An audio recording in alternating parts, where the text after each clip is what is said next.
Welcome back to Srikanth sir history classes YouTube channel. మీరు కనుక first time మన ఛానల్ని చూస్తున్నట్లయితే please do subscribe our channel. So ఈరోజు మీ అందరి ముందుకు రావడం మనకు ఉద్దేశం ఏంటి అంటే, సో ఆంధ్రప్రదేశ్ యొక్క సామాజిక మరియు సాంస్కృతిక చరిత్ర అనేది మనకి గ్రూప్ 2లో ముఖ్యంగా పేపర్ 1లో 75 మార్కులకి ఇవ్వడం జరిగింది సిలబస్లో. సో కాబట్టి ఈరోజు ఆ సిలబస్ ఏంటి, ఆ సిలబస్ యొక్క వ్యూహం ఏంటి, ఏ విధంగా చదవాలి అనే విషయాలు గురించి మనం డిస్కస్ చేయబోతున్నాం. ఫస్ట్ ఆఫ్ ఆల్ మీ అందరికీ కూడా కంగ్రాచులేషన్స్ అండి, ఎందుకంటే మనందరం ఎప్పుడెప్పుడు అనేది చూస్తున్నటువంటి జాబ్ క్యాలెండర్ అనేది ఆంధ్రప్రదేశ్ పబ్లిక్ సర్వీస్ కమిషన్ ద్వారా ఆంధ్రప్రదేశ్ కూటమి ప్రభుత్వం అనేది ఇవ్వడం జరిగింది. సో కాబట్టి మనందరం కూడా చాలా వరకు ఆశించదగవలసిన విషయంగా దీన్ని మనం పరిగణించాలి. సో అయితే ఇక మనం ఏమాత్రం డిలే చేయకూడదండి. This is right time to start your preparation. So ఇంకా ఏమాత్రం కూడా మనం ఆలోచించకూడదండి, ప్రిపరేషన్ అనేది కొనసాగించాలి. సో గత వీడియోలో అసలు ఏంటి గ్రూప్ 2 అంటే ఏంటి, గ్రూప్ 2కి సంబంధించినటువంటి స్క్రీనింగ్ టెస్ట్లో ఏ సబ్జెక్ట్స్ ఉంటాయి, మెయిన్స్లో ఏ సబ్జెక్ట్స్ ఉంటాయి ఏంటి అనే దానిపైన గత వీడియో నేను చేశానండి. ఒకవేళ మీరు ఎవరైనా వీడియో చూడకపోతే సో ఒకసారి ప్రీవియస్ వీడియోకి వెళ్ళి మీరు ఆ వీడియోని చూడండి. సో ఈ వీడియో యొక్క ఉద్దేశం ఏంటి అంటే, మనకి ఆంధ్రప్రదేశ్ పబ్లిక్ సర్వీస్ కమిషన్లో ముఖ్యంగా గ్రూప్ 2 నోటిఫికేషన్లో 2023 నోటిఫికేషన్లో దాన్ని మనం ఆధారంగా చేసుకొని, సో దానిలో ముఖ్యంగా పేపర్ 1 అనేది పేపర్ 1లో 2 సబ్జెక్ట్స్ ఉంటాయండి. ఒకటి ఆంధ్రప్రదేశ్ యొక్క చరిత్ర, రెండోది భారత రాజ్యాంగం. సో ఇక్కడ మనం ఆంధ్రప్రదేశ్ యొక్క సామాజిక మరియు సాంస్కృతిక చరిత్ర గురించి 75 మార్కులు ఇవ్వడం జరిగిందండి. సో ఈ వీడియో కంప్లీట్గా దీని గురించి సిలబస్ గురించి విశ్లేషించడం, సో 75 మార్కులకు మనం ఎన్ని మార్కులు సంపాదించాలి, ఏంటి దీని పరిస్థితి ఏంటి అనే విషయాల గురించి సమగ్రమైనటువంటి విశ్లేషణ ఈ వీడియోలో మనం చేయబోతున్నామండి.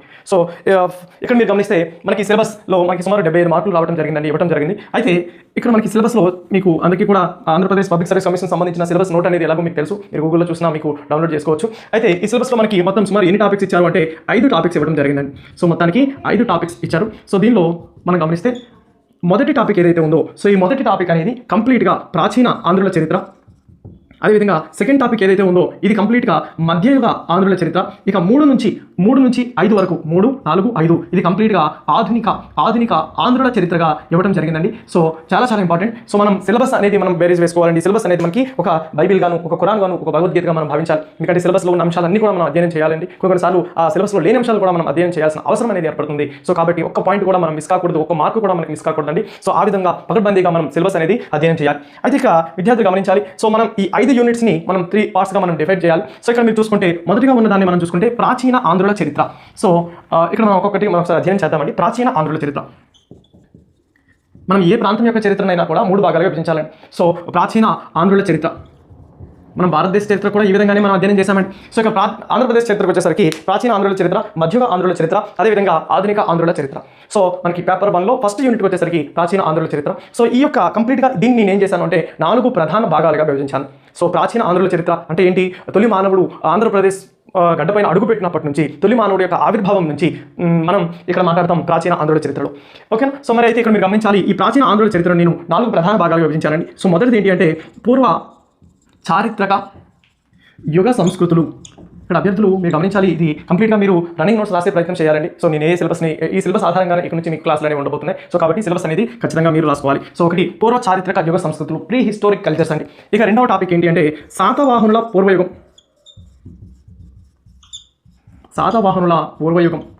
ఇక థర్డ్ టాపిక్ వచ్చేసరికి శాతవాహనుల యుగం. ఇక ఫోర్త్ టాపిక్ వచ్చేసరికి శాతవాహనుల అనంతర యుగం.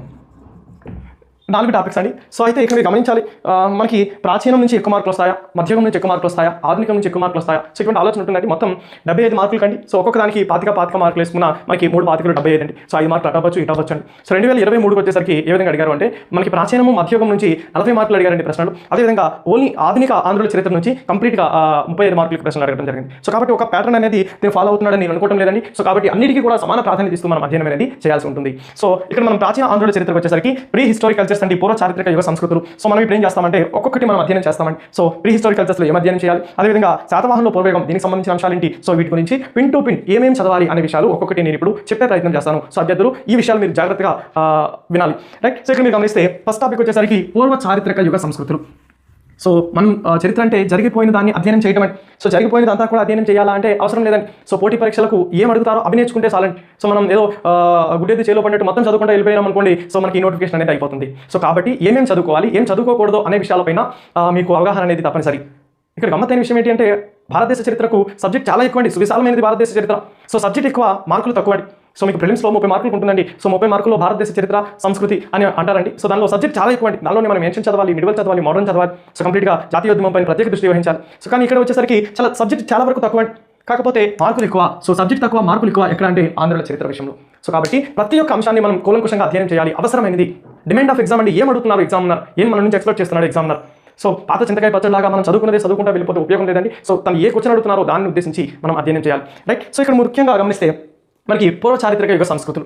ఏంటి సార్ పూర్వ చారిత్రక యుగం అంటే ఏంటి? సో ఇక్కడ మీరు జాగ్రత్తగా గమనించాలి. పూర్వ చారిత్రక యుగము అసలు లిపి ఆధారంగా యుగ విభజన అనేది జరిగిందండి. సో లిపి స్క్రిప్ట్ ఆధారంగా యుగ విభజన అనేది జరిగింది. సో లిపి ఉన్న కాలాన్ని ఏమన్నారు అంటే చారిత్రక యుగము అని పిలిచారండి. సో లిపి లేని కాలాన్ని ఏమని పిలిచారు అంటే పూర్వ చారిత్రక యుగము అన్నారు.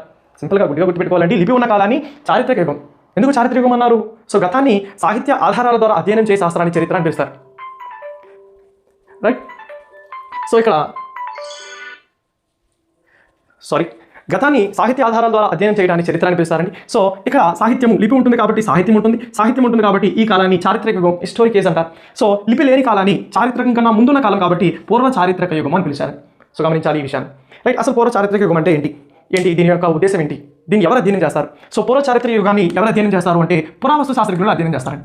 పురావస్తు శాస్త్రజ్ఞులు ఏంటి సార్? పురావస్తు శాస్త్రజ్ఞులు, పురావస్తు శాస్త్రం అంటే ఏంటి? సేమ్ ఇది కూడా అంతేనండి. పురావస్తు శాస్త్రం ఇంగ్లీష్లో ఆర్కియాలజీ అని పిలుస్తారు. సో ఆర్కియాలజీ గతాన్ని వస్తు అవశేషాల ద్వారా అధ్యయనం చేసే దాన్ని ఆర్కియాలజీ అని పిలుస్తారు. సో గతాన్ని వస్తు అవశేషాలు, శాసనాలు, నాణ్యాలు, కట్టడాలు, మృణ్మయ పాత్రలు, సో శిల్పాలు, మాన్యుమెంట్స్, వీటికి సంబంధించి వాటి ద్వారా గతాన్ని అధ్యయనం చేస్తే అది పురావస్తు శాస్త్రం అవుతుందండి. సాహిత్యం ద్వారా అధ్యయనం చేస్తే అది చరిత్ర అవుతుంది. సో మనకి పూర్వ చారిత్రక యుగాన్ని ఎవరు అధ్యయనం చేస్తారు అంటే పురావస్తు శాస్త్రజ్ఞులు అధ్యయనం చేస్తారు, ఆర్కియాలజీ అధ్యయనం చేస్తుంది, రైట్. సో అయితే మరి ఈ పూర్వ చారిత్రక యుగంలో మనకి ఏం కనిపిస్తున్నాయి? సో ఏమేమి పైన మనం ఫోకస్ పెట్టాలి ఎగ్జామినర్ దృష్ట్యా? ఏం లేదండి. ఈ పూర్వ చారిత్రక యుగంలో మనకి సుమారు ఒక 5 కల్చర్స్ ఉన్నాయండి, సంస్కృతులు ఉన్నాయి.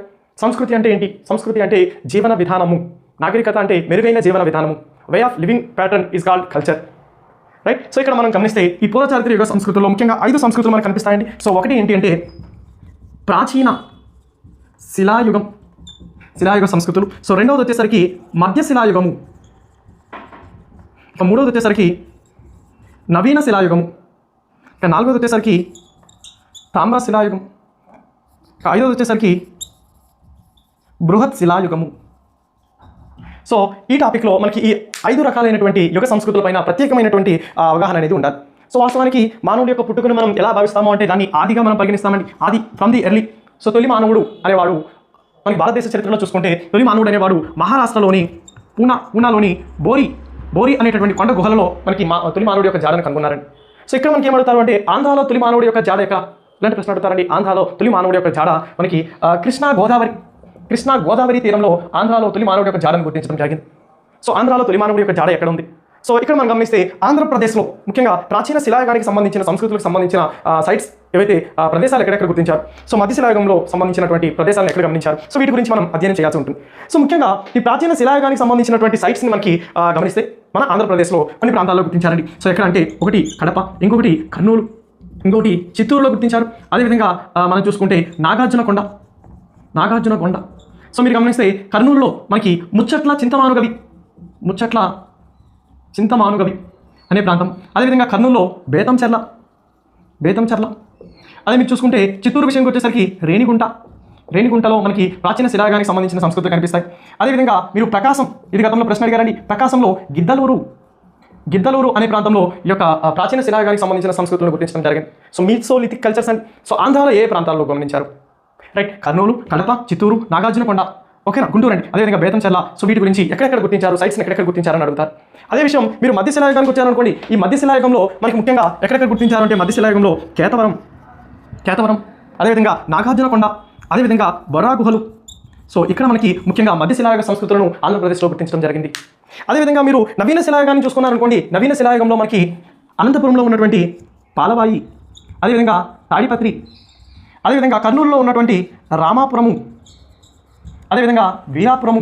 సో ఈ ప్రాంతాలలో ముఖ్యంగా మనకి ఏంటి అంటే నవీన శిలాయుగానికి సంబంధించిన సైట్స్ని గుర్తించడం జరిగింది, రైట్. సో అదేవిధంగా మీరు చూసుకుంటే తామ్ర శిలాయుగానికి సంబంధించిన సైట్స్ని ఎక్కడెక్కడ గుర్తించారు అంటే కేతవరము, రెమ్మెన్నగూడెం.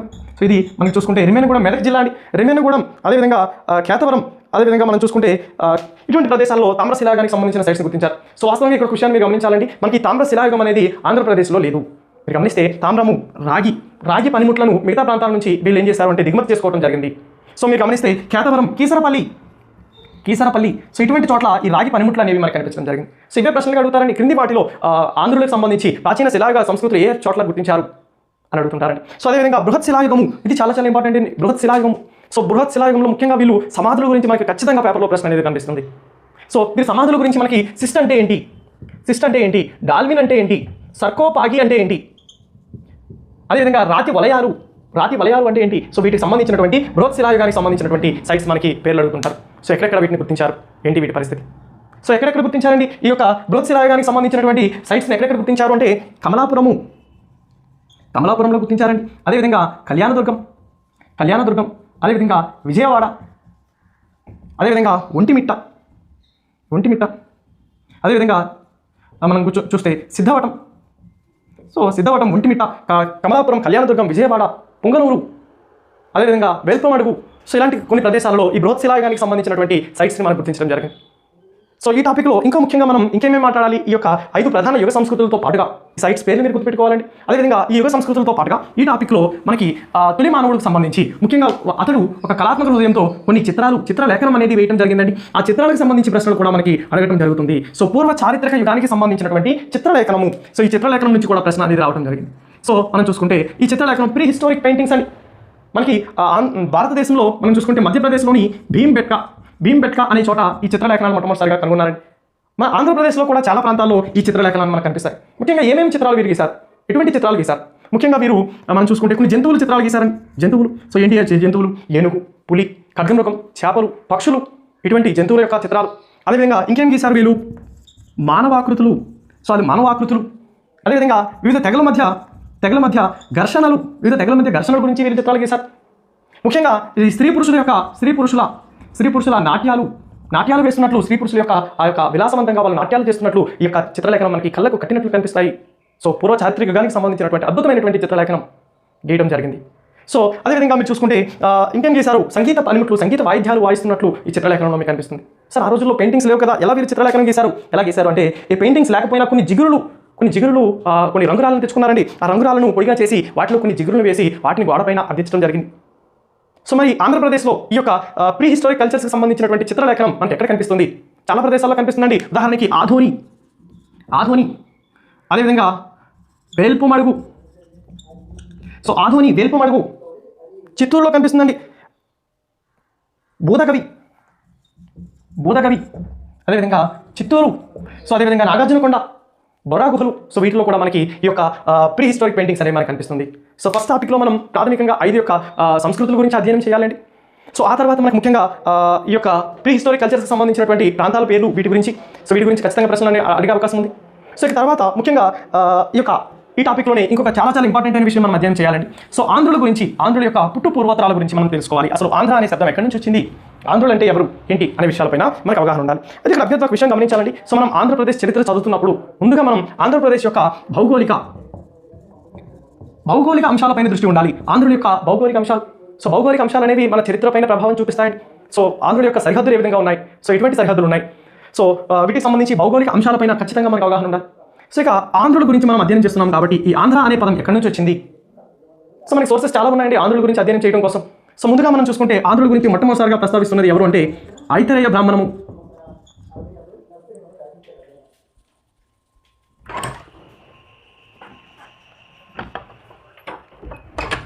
ఆంధ్రుల గురించి మనకి ముఖ్యంగా ఐతరేయ బ్రాహ్మణంలో ఆంధ్రుల యొక్క ప్రస్తావన మొట్టమొదటిసారిగా ఉంటుందని. సో మనకి వేద సంస్కృతి, వేద సాహిత్యంలో ఐతరేయ బ్రాహ్మణాలు సంబంధించి ఈ యొక్క ఆంధ్రుల గురించి ముఖ్యంగా ఏమంటున్నారంటే ఆంధ్రులను దక్షిణ భారతదేశంలో కొన్ని తెగలు నివసిస్తున్నారు. సో దానిలో ముఖ్యంగా పులిందులు, ముతీవులు, శబరులు ఇటువంటి తెగలతో పాటుగా ఆంధ్రులు అనే తెగ కూడా మనకి ఉంది. ఆంధ్రుల యొక్క ప్రస్తావన మొట్టమొదటిసారిగా ఏ గ్రంథంలో మనకు కనిపిస్తుంది అంటే ఐతరేయ బ్రాహ్మణంలో మనకు కనిపిస్తుంది. సో దక్షిణ భారతదేశంలో ఈ యొక్క తెగ మనకు కనిపిస్తుంది అని మొట్టమొదటిసారిగా ఐతరేయ బ్రాహ్మణం చెప్తుంది. సో దీని వెనక కొన్ని కథలు ఉన్నాయండి. విశ్వామిత్రుడు చేత శపించబడినటువంటి కొన్ని అతని యొక్క సంతానంలో ఒకరు ఆంధ్రులుగా ప్రస్తావించబడుతున్నారు. సో ఈ ఆంధ్రుల గురించి అద్భుతమైనటువంటి సాహిత్యం మనకి ఐతరేయ బ్రాహ్మణంలో ఉంది. సో దాంతో పాటుగా మనకి మహాభారతంలో కూడా ఆంధ్రుల యొక్క ప్రస్తావన ఉంది. మహాభారతం దాయాదుల ఘర్షణ అండి, కౌరవులు పాండవుల యొక్క దాయాదుల ఘర్షణ. ఈ ఘర్షణలో ముఖ్యంగా ఆంధ్రులు అనే వీళ్ళు ఎవరి తరపున పోరాడారు అంటే కౌరవుల తరపున పోరాడినట్టు మనకి అయితే ఎవరు చెప్తున్నారు, మహాభారతం చెప్తుంది. సో మహాభారతం ప్రకారం వీరు కౌరవుల తరపున పోరాడారంట. మరి పురాణాలు ఏమంటున్నాయి, పురాణాలు ఆంధ్రుల గురించి ఏమంటున్నాయి, పురాణాలు ఆంధ్రుల గురించి వీరు మ్లేచ్చులు, అదేవిధంగా వీరు అంటరాని వారు, అస్పృశ్యులు, వీరు మేచ్చులు, అంటరాని వారు, అస్పృశ్యులు అని పురాణాలు చెప్తున్నాయి. అదే మీరు కానీ చూస్తే ఇంకొకటి ముఖ్యమైనది మనుస్మృతి అండి. మనుస్మృతి కూడా ఆంధ్రుల గురించి చెప్తుంది. మనుస్మృతి ఏం చెప్తుంది? వీరిని ఊరికి దూరంగా ఉంచండి, ఆంధ్రులను ఊరికి దూరంగా ఉంచండి, చండాలులు వీళ్ళు అని చెప్తుంది మనుస్మృతి. సో అదేవిధంగా మీరు కానీ చూసుకుంటే చరక సంహిత ఆంధ్రుల గురించి ఏమని పేర్కొంటుంది అంటే, చరక సంహిత వీళ్ళు కళలో కనబడినా కూడా పాపమే, కళలో కనబడినా మనం ప్రాయశ్చిత్తం చేసుకోవాలి, అలాంటి వారు ఆంధ్రులు. సో అలా ఆంధ్రుల గురించి మనకి ఈ వైదిక గ్రంథాలు ఒక్కొక్కటి ఒక్కొక్క మాట చెప్తున్నాయి. సో ఇలా ఎందుకు చెప్పాల్సి వచ్చింది? దీని వెనక కొన్ని కారణాలు లేకపోలేదండి. ఎందుకంటే ఆంధ్రులు ఎవరు అంటే, ఆంధ్రులు అనేవారు ద్రావిడులు. సో ఆంధ్రులు ద్రావిడులు కావడం వల్ల ఈ యొక్క ఆర్యుల గ్రంథాలలో ఆంధ్రుల గురించి ముఖ్యంగా పక్షపాత వైఖరితో మాట్లాడటం జరుగుతుంది. ఇవన్నీ కామనండి, మన చారిత్రక గ్రంథాల్లో ఈ పక్షపాత వైఖరి కనిపిస్తుంది. సో ఆంధ్రులు అనే వాళ్ళు ద్రావిడులు కావడం వల్ల వీరిని మ్లేచ్చులు, అంటరాని వారు, అస్పృశ్యులని, అదేవిధంగా కళలో కనబడిన ప్రాయశ్చిత్తం చేసుకోవాలని, ఊరికి దూరంగా ఉంచాలని అని రకరకాల ఆంధ్ర మృత్యులు అని పేర్కొంటున్నారు ఎవరంటే ఈ పురాణాలు. సో అదేవిధంగా ఆంధ్రుల గురించి మనకి కొన్ని బౌద్ధ గ్రంథాలు కూడా చెప్తున్నాయి. సో ఆంధ్రుల గురించి ఏ బౌద్ధ గ్రంథం ఏమేమి చెప్తుంది? జైన గ్రంథాలు ఆంధ్రుల గురించి ఏం చెప్తున్నారు? అదేవిధంగా ముఖ్యంగా విదేశీ గ్రంథాలు అంతా కూడా స్వదేశీ సాహిత్యం అండి. ఇక విదేశీ గ్రంథాల్లో మెగస్థనీస్ తన ఇండికా గ్రంథంలో ఆర్యుల గురించి ఏమని పేర్కొన్నాడు? అదేవిధంగా ప్లీనీ న్యాచురల్ హిస్టరీ రాశారండి. సో దీనిలో ఆంధ్రుల గురించి ప్లీనీ ఏం చెప్తున్నాడు? అదేవిధంగా అరియన్ అనే ఒక చరిత్రకారుడు ఆంధ్రుల గురించి, ముఖ్యంగా ఆంధ్రుల గురించి ఏమంటారంటే, 118 తెగలు ఉన్నాయి, ఆ 118 తెగల్లో బలమైన తెగ నాగజాతి అని చెప్తున్నారు. ఎవరు అంటే అరియన్. సో ఇలా ఆంధ్రుల గురించి రకరకాల వ్యక్తులు రకరకాలైనటువంటి సందర్భాలలో వీటి గురించి మాట్లాడుతున్నారు. సో ఇవంతా కూడా స్వదేశీ సాహిత్యం. ఆంధ్రుల యొక్క పుట్టు పూర్వోత్తరాల గురించి మనకి ప్రాథమిక అవగాహన ఉండాలి. లేకుండా మనం ఆంధ్రుల చరిత్ర అధ్యయనం చేస్తామంటే దాదాపు అసాధ్యమని నేను చెప్తాను. రైట్, ఇక మనం ముందుకు వెళ్తే ఇక ఆంధ్రులకు సంబంధించి కొన్ని శాసనాలు కూడా మనకు అందుబాటులో ఉన్నాయి. ఆంధ్రుల శాసనాలు. సో ఆంధ్రప్రదేశ్లో మొట్టమొదటి శాసనాలు వేసింది ఎవరు అంటే అశోకుడు అండి. ఆంధ్రప్రదేశ్లో మనకి తొలి శాసనాలు ఎవరికి సంబంధించినవి అంటే అశోకుడికి సంబంధించినవి. అశోకుడు ప్రాకృత భాషను వాడారండి. అదేవిధంగా బ్రహ్మిలిపిలో ఈ యొక్క అశోకుడు భారతదేశంలో ముఖ్యంగా ఆంధ్రప్రదేశ్లో ఎర్రగుడి, రాజుల మందగిరి అనేటటువంటి చోట, కర్నూలు అండి. సో ఆ చోట శాసనాలు వేయడం జరిగింది. సో తొలి శాసనాలు ఆంధ్రుల గురించి ఏమని పేర్కొంటున్నాయి? ముఖ్యంగా ప్రాచీన పల్లవుల్లో శివస్కందవర్మ. సో ఈయన ఆంధ్రుల గురించి మొట్టమొదటిసారిగా ప్రస్తావిస్తున్నారండి. సో ఈయన శాసనం వచ్చేసరికి మైదవోలు శాసనము. ఈ మైదవోలు శాసనంలో ఆంధ్రుల గురించి పేర్కొనడం జరుగుతుంది. సో ఆంధ్రుల యొక్క పుట్టు పూర్వోత్తరాలు కూడా మనం ప్రీ హిస్టారిక్ కల్చర్స్ అనే టాపిక్లోనే మనం మాట్లాడాలి. సో దీంతో మనకి ఏం కంప్లీట్ అయింది అంటే, ఫస్ట్ టాపిక్ అనేది కంప్లీట్ కావడం జరిగింది. సో 5 ప్రధాన శిలాయుగ సంస్కృతుల గురించి అధ్యయనం చేయాలి. సో అదేవిధంగా ప్రీ హిస్టారిక్ పెయింటింగ్స్ గురించి అధ్యయనం చేయాలి. ఇక అదేవిధంగా ఈ ఆంధ్రుల యొక్క పుట్టు పూర్వోత్తరాల గురించి మనం అధ్యయనం చేయాలి. సో దీంతో మనకి ఫస్ట్ టాపిక్ కంప్లీట్ అవుతుందండి. సో ఇక నెక్స్ట్ ఇదే విధంగా మనం రెండో టాపిక్ కూడా మనం మాట్లాడుకోవాలండి. సో రెండో టాపిక్లో మనం చూసుకుంటే దీన్ని ఏమని పిలిచారు అంటే శాతవాహనుల పూర్వయుగము. రెండో టాపిక్ వచ్చేసరికి శాతవాహనుల పూర్వయుగము. సో ఏదైనా ఒక ప్రాంతాన్ని పూర్తిగా ఒకే రాజవంశం కానీ పరిపాలించింది అనుకోండి, అప్పుడు ఆ కాలానికి ఆ యుగం పేరు ఇవ్వడం జరుగుతుందండి. సో శాతవాహనులు ఆంధ్రదేశాన్ని మొత్తం పరిపాలించారు కాబట్టి ఆ యుగానికి వాళ్ళ పేరు ఇవ్వడం జరిగింది. కానీ శాతవాహనుల కన్నా ముందు భారతదేశంలో చిన్న రాజ్యాలు ఉండడం జరిగింది. ముఖ్యంగా ఆంధ్రప్రదేశ్లో చిన్న రాజ్యాలు కనిపిస్తాయి కాబట్టి, సో శాతవాహనులు అనేవారు గొప్ప రాజవంశం కాబట్టి వీరితో పోల్చుకుంటా వారిని ఆ కాలాన్ని శాతవాహనుల పూర్వయుగం అని చారిత్రక విభజన అనేది జరిగింది. సో గమనిస్తే శాతవాహనుల పూర్వయుగం. సో ఈ శాతవాహనుల పూర్వయుగం ఈ యుగంలో ముఖ్యంగా ఆంధ్రప్రదేశ్లో, మన ఆంధ్ర రాష్ట్రంలో ఏ రాజ్యాలు ఉన్నాయి? సో మీ అందరికీ తెలుసు, శాతవాహనులు ముందు ఆంధ్రప్రదేశ్లో ముఖ్యంగా 3 రాజవంశాలు మనకు కనిపిస్తాయండి. సో ఒకటి ఏంటి అంటే అస్మక రాజ్యము, ఇక రెండవది ఏంటి అంటే నందవంశం, అదేవిధంగా ఇక తర్వాతది మూడవది ఏంటి అంటే మౌర్య వంశం. సో ఈ 3 వంశాల పాలన కింద మనకి ఆంధ్రప్రదేశ్ అనేది ఉండటం జరిగింది. రైట్, ఒక్కొక్కటి మనం డిస్కస్ చేయాలండి. అస్మక రాజ్యము. సో మీ అందరికీ తెలుసు, క్రీస్తు పూర్వం 6వ శతాబ్దంలో భారతదేశంలో ఏం వెలిసిల్లాయంటే షోడశ మహాజనపదాలు అనేవి రావడం జరిగింది. అంటే 16 గొప్ప రాజ్యాలు ఏర్పడ్డాయండి. ఈ 16 గొప్ప రాజ్యాల్లో 15 గొప్ప రాజ్యాలు ఉత్తర భారతదేశంలో ఉన్నాయండి. దక్షిణ భారతదేశంలో ఉన్నటువంటి ఏకైక జనపదం ఏది అంటే అస్మక రాజ్యం. సో దక్షిణ భారతదేశంలో ఏకైక జనపదం అస్మక రాజ్యం. అస్మక రాజ్యాన్ని ఎవరు పరిపాలించారు? సో దీని రాజధాని బోధన్ అండి. అస్మక రాజధాని బోధన్. సో దీన్ని రాజధానిగా చేసుకుని మన దక్షిణ భారతదేశంలో ముఖ్యంగా తెలంగాణలోని నిజామాబాద్లో ఈ మనకి అస్మక రాజ్యం మనకు కనిపిస్తుంది. సో అస్మక రాజ్యాన్ని ఎవరు పరిపాలించారు ఏంటి అనే విషయాలు ముఖ్యంగా జైన గ్రంథాలు అస్మక రాజ్యాన్ని వృషభనాథుడు పరిపాలించాడు. ఆయన తర్వాత ఆయన కుమారుడు గోమటేశ్వరుడు పరిపాలించారు. వృషభనాథుడు ఎవరు? జైనమతంలో మొదటి తీర్థంకరుని వృషభనాథుడు లేదా ఆదినాథుడు అంటారు. సో ఆయన పరిపాలించారంట ఈ యొక్క ప్రాంతాన్ని. ఆ తర్వాత అతని కుమారుడు గోమటేశ్వరుడు పరిపాలించాడు. గోమటేశ్వరుడు శ్రవణ బెనగొనాలో ఈయనకి సంబంధించి ఒక ఏకరాతి శిల్పం మనకి నగ్న రూపంలో కనిపిస్తుంది. సో ఈ అస్మక రాజ్యాన్ని పరిపాలించింది ఎవరు? వీటి గురించి మనకి ప్రాథమిక సమాచారం అనేది అవసరం అవుతుంది. ఇక అదేవిధంగా బౌద్ధ గ్రంథాలు చుల్ల కళింగ జాతకం. సో మనకి పాలీ భాషలో కొన్ని జాతక కథలు ఉన్నాయండి. చేరి వనిజ జాతకం, భీమసేన జాతకం, చుల్ల కళింగ జాతకం. సో ఇలాంటి జాతక కథలు ఉన్నాయి. ఈ జాతక కథలు ఏం చెప్తున్నాయంటే ఒక కళింగ పాలకుడు, ఒక కళింగ రాజుని ఎవరు అంటే అస్మక రాజు అంతం చేసినట్లు మనకి ఈ యొక్క చుల్ల కళింగ జాతకంలో సమాచారం ఉంది. సో ఈ బౌద్ధ గ్రంథం అండి, పాలీ భాషలో ఉన్నాయి ఇవి. సో అదేవిధంగా ఇక పురాణాలు కూడా రకరకాల సమాచారం ఇస్తున్నాయి అస్మక రాజు. సో వాటి గురించి కూడా మనకు అవగాహన ఉండాలి. ఇక తర్వాత చూసుకుంటే నందవంశము. మీ అందరికీ తెలుసు, మగధను పరిపాలించినటువంటి వంశం అండి. సో ఈ నందులు అనేవారు పాటలీపుత్రము. సో పాటలీపుత్రాన్ని క్యాపిటల్గా చేసుకొని ఈ నందులు అనేవారు పరిపాలించడం జరిగింది. సో ముఖ్యంగా ఈ నందవంశం సంబంధించి మహాపద్మనందుడు దక్షిణ భారతదేశానికి వచ్చి ఈ దక్షిణ భారతదేశంలో ఉన్నటువంటి జనపదమైన అస్మకను ఆక్రమించాడని మనకి సమాచారం ఉంది. సో ఆ నందవంశం ఏ విధంగా పరిపాలించింది ఆ నందుల యొక్క ఆలోచన. ముఖ్యంగా ఈ నందవంశం నందులు నిర్మించినటువంటి పంట కాలువలను ఖారవేలుడు తన యొక్క హాతిగుంప శాసనంలో చెప్తున్నాడని. ఏంటి అంటే నందులు నిర్మించిన పంట కాలువలను తను పునర్నిర్మించాడు, మరమ్మతులు చేశానని హాతిగుంప శాసనంలో చెప్తున్నాడు. సో ఈ నందవంశం గురించి కూడా మనకు సమాచారం తెలియాలి. ఇక తర్వాత మీరు చూసుకుంటే మౌర్య వంశము, అశోకుడు చంద్రగుప్త మౌర్యుడికి సంబంధించిన వారిని. సో మౌర్యుల కాలంలో కూడా మన తెలుగు రాష్ట్రాలు మౌర్యుల పాలన కింద ఉన్నాయి. సో తారానాథ్ సో ఈయన the history of Tibet. So ఈ గ్రంథం రాశారండి తారానాథ్. సో ఈయన ఏం చెప్తున్నారు అంటే ఈ గ్రంథంలో కావేరీ నది వరకు మనకి ఎవరు అంటే మౌర్యులు పరిపాలించారు. కావేరీ నది అండి. సో ఉత్తర భారతదేశం నుంచి కావేరీ నది వరకు మౌర్యులు పరిపాలించారు. ఈ కావేరీ నదిలో మనకి ఈ తెలుగు రాష్ట్రాలు కూడా ఉన్నాయి అని సమాచారం. సో వీరు శాతవాహనుల కన్నా ముందున్నటువంటి ఈ వంశాల గురించి మనం మాట్లాడాలి. సో వీరితో పాటుగా మనకి ఇంకొన్ని రాజ్యాలు కూడా మనకి దక్షిణ భారతదేశంలో మనకు ఉన్నాయండి. సో వాటి గురించి కూడా మనకి అవగాహన అనేది ఖచ్చితంగా అవసరం. సో మౌర్యుల అనంతర యుగంలో ఉన్నటువంటి రాజవంశాల గురించి మనం కొంచెం చూస్తే చిన్న గణతంత్ర రాజ్యాలు ఉన్నాయంటండి. మౌర్యుల అనంతర యుగంలో భారతదేశంలో చిన్న గణతంత్ర రాజ్యాలు ఉన్నాయంట. ముఖ్యంగా ఈ శాతవాహనుల పూర్వయుగంలో మనం ఆంధ్ర ప్రాంతాన్ని చూసుకుంటే, సో ఆంధ్ర ప్రాంతంలో మనకి శాతవాహనుల కన్నా ముందు అంటే మౌర్యుల అనంతర యుగంలో కొన్ని రాజవంశాలు ఉన్నాయండి. సో సదావంశము, అదేవిధంగా బట్టిప్రోలుని క్యాపిటల్గా చేసుకొని ఒక రాజవంశం పరిపాలించింది. అదేవిధంగా వడ్డేమాను, సో వడ్డేమాను, బట్టిప్రోలు, సదావంశాలు ఇవన్నీ కూడా మనకి శాతవాహనుల పూర్వయుగంలో చిన్న గణతంత్ర రాజ్యాలుగా ఉన్నాయి. సో వీటితో పాటుగా కర్నూలులోని వీరాపురము, అదేవిధంగా కర్నూలులోని వీరపురము, వీటిని క్యాపిటల్గా చేసుకొని కొన్ని రాజవంశాలు, గణతంత్ర రాజవంశాలు, చిన్న రాజవంశాలు ఉన్నాయని మనకి ఎవరు అభిప్రాయపడుతున్నారు అంటే ఆచార్య పరబ్రహ్మ శాస్త్రి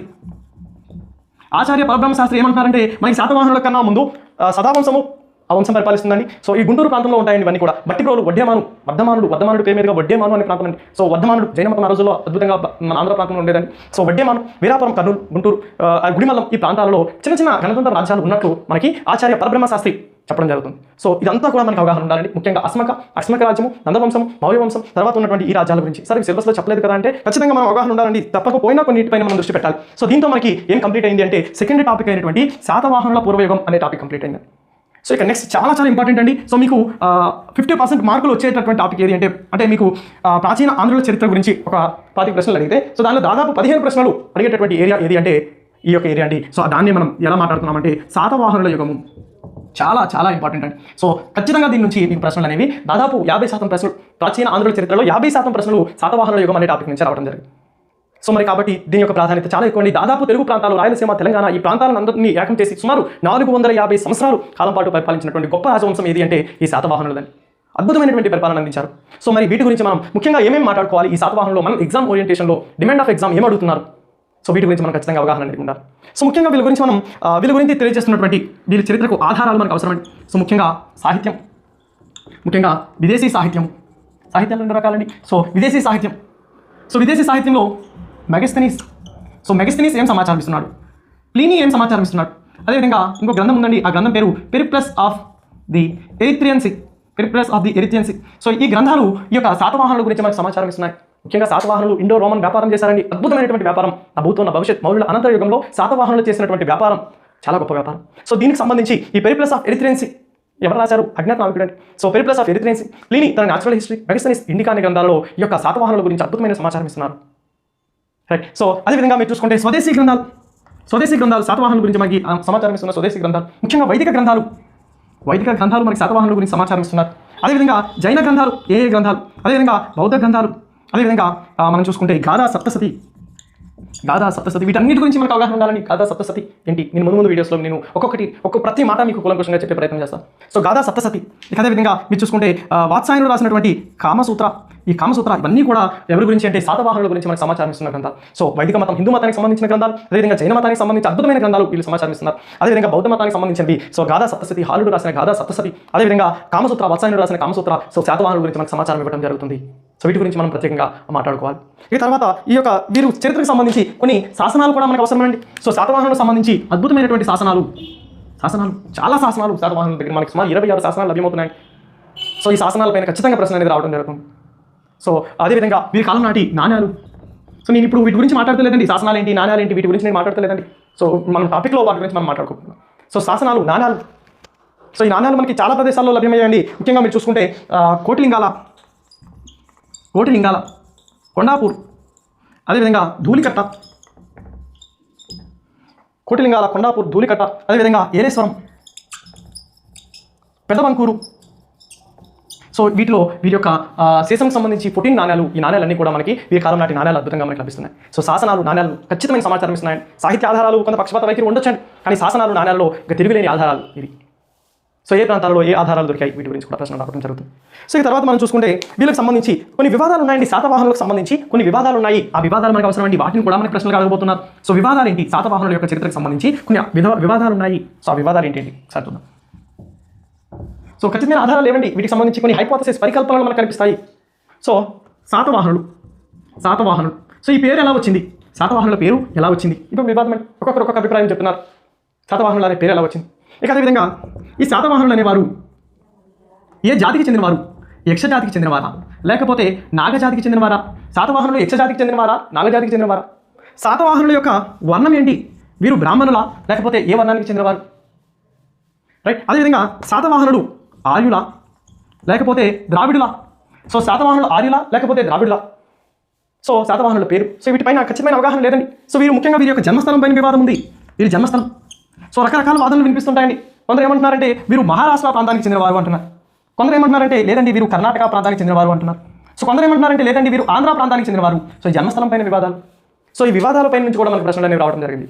సో కాబట్టి అభ్యర్థులు ఈ వివాదాలు పేరు, యక్షజాతి, నాగజాతి, వర్ణం, బ్రాహ్మణుల, ఏ శూద్రుల, లేకపోతే ఆర్యుల, ద్రావిడుల, జన్మస్థలం ఏంటి, కర్ణాటకవాదం, ఆంధ్రవాదం, మహారాష్ట్రవాదం, దానికి బేసెస్ ఏంటి, ఆధారాలు ఏంటి? సో వీటిపైన కూడా ప్రశ్న రావడం జరిగింది. సో ముఖ్యంగా వీరి రాజధాని పైన కూడా మనకు ప్రశ్నలు రావడం జరిగింది. సో దాదాపు 450 సంవత్సరాలు 30 రాజులు పరిపాలించినట్లు మనకు సమాచారం ఉంది. సో వీళ్ళకి రాజధానులు కూడా కొన్ని రాజధానులు ఉన్నాయండి. సో ఒకటి ఏంటి అంటే కోటిలింగాల, ఇంకొకటి వచ్చేసరికి కొండాపూర్, అదేవిధంగా ప్రతిష్టానపురము, అదేవిధంగా ధాన్యకటకము, అదేవిధంగా మీరు చూసుకుంటే శ్రీకాకుళము. సో వీరి రాజధానుల గురించి కూడా మనకి సమాచారం అవసరము. వీరి రాజధానుల గురించి కూడా మనకు ప్రశ్నలు అడగనున్నారు. సో ఈ రాజధానులు ఇక్కడ ఉన్నట్టు మనకి ఆధారాలు ఏంటి?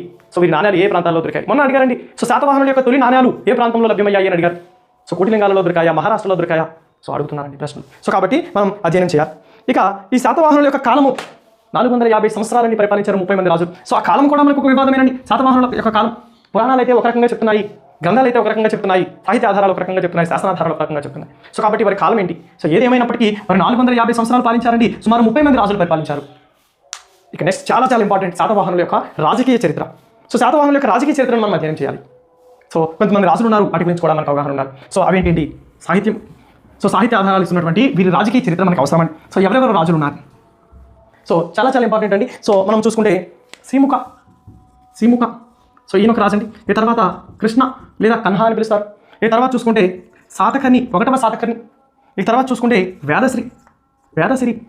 ఈ తర్వాత చూసుకుంటే మనం 2వ శాతకర్ణి. ఇంకా 4 తర్వాత 6 వేశారు. సో వరుసగా చెప్పడం లేదండి. సో శాతకర్ణి, 2వ శాతకర్ణి. ఈ తర్వాత అపీలకుడు. ఇలా రాజులండి వీరు. వరుసగా వీళ్ళు రాజకీయ చరిత్ర చెప్తున్నాను. So next Kuntala Satakarni. అందరి పేర్లలో కూడా శాతకర్ణి అనేది ఉంటుంది. కుంతల శాతకర్ణి. ఈ తర్వాత చూసుకుంటే పులోమావి. వన్నండి, ఎక్కువ మంది ఉన్నారు పులోమావి. ఈ తర్వాత చూసుకుంటే 17వ రాజు హాలుడు. ఇందాక మీకు చెప్పానండి, గాథా సప్తసతి రాశారు హాలుడు. ఈ తర్వాత చూసుకుంటే 23వ శాతకర్ణి. చాలా ఇంపార్టెంట్ అండి. సో ఈయన మనం ఎలా పిలవాలంటే గౌతమి పుత్ర శాతకర్ణి. సో గౌతమి పుత్ర శాతకర్ణి. ఇక 24వ శాతవాహన రాజు వాసిష్ఠ పుత్ర పులోమావి. సో వీళ్ళు ఏం చేశారంటే మాతృ సంజ్ఞలు వాడారు. శాతవాహనుల యొక్క గొప్పతనం అంటే తల్లికి అంత ప్రాధాన్యత ఇచ్చారు, మాతృ సంజ్ఞలు వాడారు. సో కొందరు ఏమంటున్నారంటే రాజులకి బహుభార్యత్వం ఉండేది, అందుకని ఎవరి సంతానం ఏంటో తెలుసుకోవడం కోసం ఇలా రాశారు. భిన్న అభిప్రాయాలు ఉంటాయండి చరిత్రలో. సో వాసిష్ఠపుత్ర పులోమావి. సో ఈ తర్వాత ఇంకో చక్రవర్తి ఉన్నారండి, 25వ చక్రవర్తి. ఎవరు అంటే వాసిష్ఠపుత్ర శివశ్రీ శాతకర్ణి. ఇక 26వ చక్రవర్తి వాసిష్ఠపుత్ర స్కంద శాతకర్ణి. ఇక 27 ఈయన పేరే చాలా ఇంపార్టెంట్ అండి. ఈయన పేరు యజ్ఞశ్రీ శాతకర్ణి. 28 విజయశ్రీ శాతకర్ణి. ఇక 29 మనం చూసుకుంటే చంద్రశ్రీ శాతకర్ణి. సో ఇక తర్వాత 30వ రాజు ఎవరు అంటే పులోమావి, 3వ పులోమావి 3. సో ఈయన శాతవాహన వంశంలో చివరి చక్రవర్తి. శాతవాహన వంశంలో మొదటి చక్రవర్తి శ్రీముఖుడు. సో శాతవాహన వంశంలో గొప్ప చక్రవర్తి ఎవరు అంటే గౌతమిపుత్ర శాతకర్ణి. శాతవాహన వంశంలో చివరి చక్రవర్తి 3వ పులోమావి. సో వీరి రాజకీయ చరిత్ర నుంచి చాలాసార్లు ప్రశ్నలు అడిగారు. సో ముఖ్యంగా ఇక్కడ ఆంధ్రుల చరిత్రలో ముఖ్యంగా రాజుల నుంచి ఖచ్చితంగా ప్రశ్నలు అనేవి వస్తున్నాయి. సో ఏంటి? సో ఎవరి తర్వాత ఎవరు పరిపాలించారు, వరుస క్రమంగా అమర్చండి అని అడుగుతారు. సో కాబట్టి రాజకీయ చరిత్ర కూడా చాలా వరకు అవసరం. సో కాబట్టి వీళ్ళ గొప్పతనాలు ఏంటి, వీళ్ళు ఏమేమి చేశారు, వీటి గురించి కూడా ఖచ్చితంగా మనం మాట్లాడుకోవాలి. సిముఖ, కృష్ణ మొదటి శాతకర్ణి, వేదశ్రీ రెండవ శాతకర్ణి, అపీలక, కుంతల శాతకర్ణి, పులోమావి, హాలుడు, గౌతమిపుత్ర శాతకర్ణి, వాసిష్ఠపుత్ర పులోమావి, వాసిష్ఠపుత్ర శివశ్రీ శాతకర్ణి, వాసిష్ఠపుత్ర స్కంద శాతకర్ణి, యజ్ఞశ్రీ శాతకర్ణి, విజయశ్రీ శాతకర్ణి, చంద్రశ్రీ శాతకర్ణి, పులోమావి, మూడవ పులోమావి, వీటి గురించి మనం మాట్లాడాలి. ఇక తర్వాత ఈ టాపిక్లో ఇంకేం మాట్లాడుకోవాలి సార్, ఇంకేం మాట్లాడుకోవాలి అంటే వీరి యొక్క శాతవాహనులు ఏ విధంగా అంతమయ్యారు, శాతవాహనుల అంతం గురించి కూడా మనకు ప్రశ్నలు రావడం జరిగింది. శాతవాహనులు అనేవారు ఏ విధంగా అంతమయ్యారు, ఏ విధంగా అంతమైనారు, శాతవాహనులకు మరియు సకులకు మధ్య ఎటువంటి వైరుధ్యం ఉండేది, ఏ విధంగా యుద్ధాలు చేశారు వీరు, శాతవాహనులకు సకులకు మధ్య జరిగిన యుద్ధాలు ఏంటి, వీటి గురించి మనం ఖచ్చితంగా తెలుసుకోవాలి.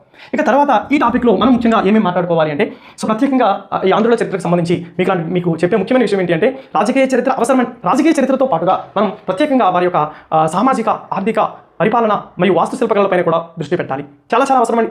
కేవలం రాజకీయ చరిత్రగా మన అధ్యయనం పరిమితం కాకూడదు. ఇంకా మనం ఈ విషయాలపైన కూడా కూలంకుషమైనటువంటి సమాచారం మనకు తెలిసి ఉండాలి. అలా తెలియకపోతే కష్టమండి, దగ్గరకు రాలేమండి.